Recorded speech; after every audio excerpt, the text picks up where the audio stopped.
The week's highlights. Till the end of this week, we're still in a mode of action preparation till it's a takeoff of powerhouse actions until August. Become a shining magnet.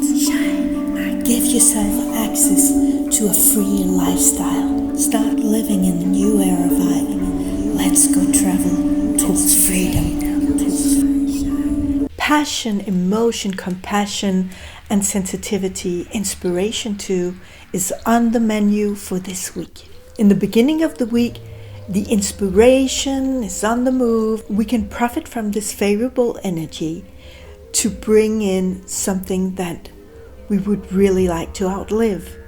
But it's not going to come easy. We need to listen in and make the right moves to go with that flow, get on that ride. Compassion for self and others is highlighted. Therefore, it's a good time to communicate because there's an easy understanding on both sides for the other as ourselves. Our limits, how far we can go, and it will be a harmonious flow between us and others. Then this mood will be taken over by more sensitivity, feeling like drawing back and reflecting on things. It can also be because there is this fire coming up of ambition, and impulsive actions can be taken. So be careful not to go too far, too fast. Whenever you have that feeling, that urge of just moving forward impulsively, take a breather, feel it out before doing, so you won't make any rash decisions that can have consequences. The eagles are out and about. Be careful with communication around Tuesday, Wednesday. That can be fiery, not a very good time for peaceful conversations, as everybody wants to be right and get their opinions and ideas through. So just know at those times, if you are entangled in an argument or in a conversation where people get aroused and have a lot of opinionated opinions, then step back and say, well, you might be right. That's your way of looking at it. I respect that. And not try to stir up the pot with bringing in your opinions. There's a really profound saying, which I personally have decided after 9 lives in one to follow. I would rather be free than right. Meaning that whenever you get somebody who is very opinionated and fired up, it's much better to cool the fire and let it go. It's best for you because you will take in that energy, you will carry it around, and it will ruin your good vibes. If you want to try and get things across with a fired up person that can't even listen, it's useless. And it's stereo communication because there's no listening to each other. At that point, it's best just to let it go. If you can't get away from them, start talking about something else. You're probably right. But then you start talking about something totally different. It's like a child. When a child gets upset or overdoing things, then the best thing is just to get them to think about something else. Because when they start thinking about something else, they're letting it go. If people insist, won't let it go, I don't feel comfortable talking about this now, or just say they're right. Because when they're right, they will cool down. When they feel that they are listened to, when they get into that state of mind, it's because they want to be heard and understood. But where you're coming from, you just want not to be overwhelmed and overfilled emotionally by their aggression, which is spilled onto you because we are magnetic fields. So we take on, like sponges, other people's energy if we get into this entanglement of discussions and stirring up. Well, you believe this and you think this, and it gets nowhere.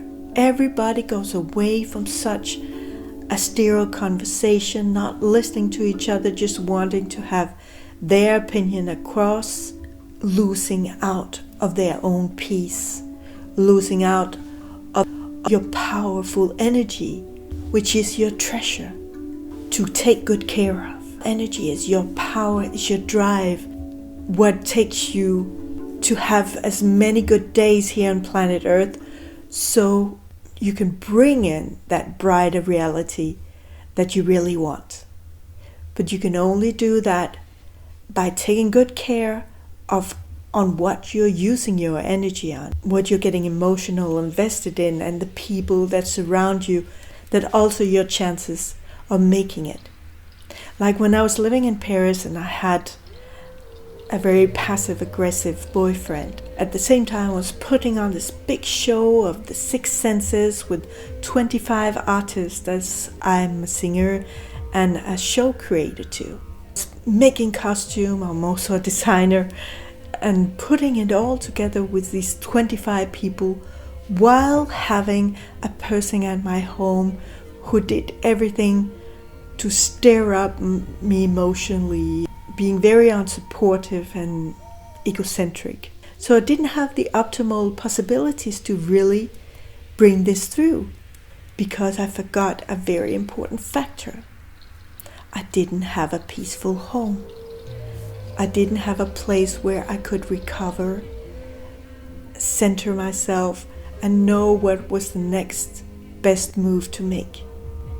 It was too much at the same time. So it's very important to have a zone where you can recover and re-energize, where you can feel safe and relaxed. The same goes for your friends and the people that surround you, because if you spend 2 or 3 hours communicating with a person that's aroused and all the time challenge you and want you to get emotionally upset somewhere along the line, then they're no good for you. They do not respect your boundaries. They are just interested in getting their things through. They're just interested in themselves, really.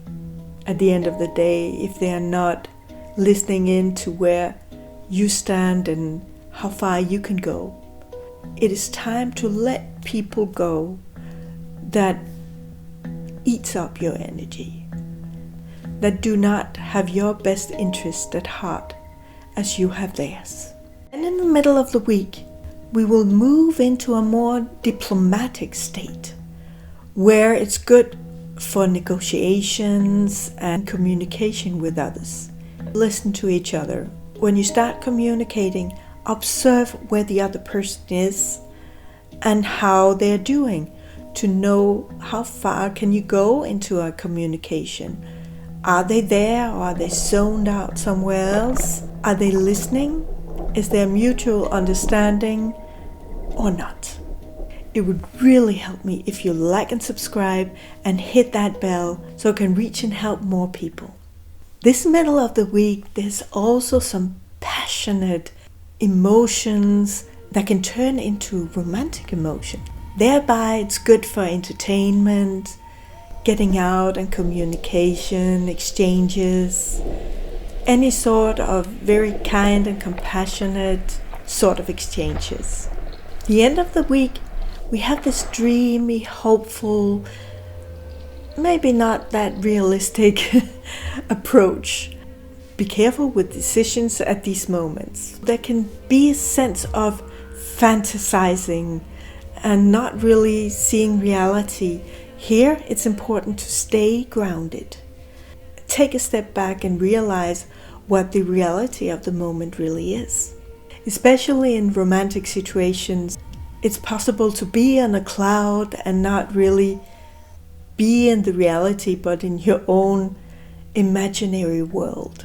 But on the other hand, if it's about creativity and the artistic side of you, go ahead, dream away, because it's through dreams that we create reality. This whole picture of the idea is what we start creating in reality step by step. Like when I lived in Paris, all of a sudden at 5 o'clock in the morning, in a state of half awake, half asleep, I saw this magnificent show of the six senses and several layers of screens and surrounding sounds. This imaginary world of a show. When I woke up, it was like a map. I could see each scene, I could see the whole show with this all-around picture. I started creating this six senses sensorial show that would end up becoming a project with 24 artists. It was like a fan that opened up one scene after the other until within 5 minutes, in this state between dream and awakeness, I saw the whole show. I saw everything I needed to do to create it. This is why dreaming is vital, because this is a communication with the universe, with your spirit guides, that shows you the Akashic records of what is your soul purpose here. You feel it out and you can't help but start realizing it.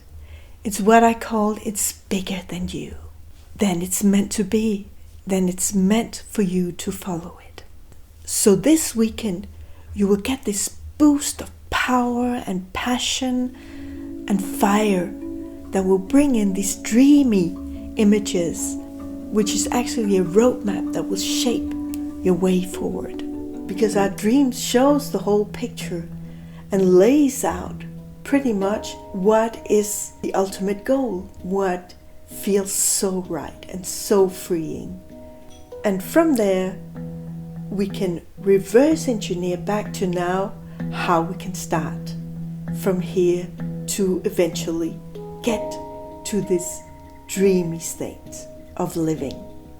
I've gone through this process so many times, so therefore I made a free future roadmap for you in an app so you can easily get an overview of what is your ultimate dream and how to bring it back to today. Make one brighter step a day, a truly inspiring roadmap all around from what is needed inside and out. On this, I wish you a shiny magnetic week where you will attract in the next steps on your brighter future. Wish for you to sway through the obstacles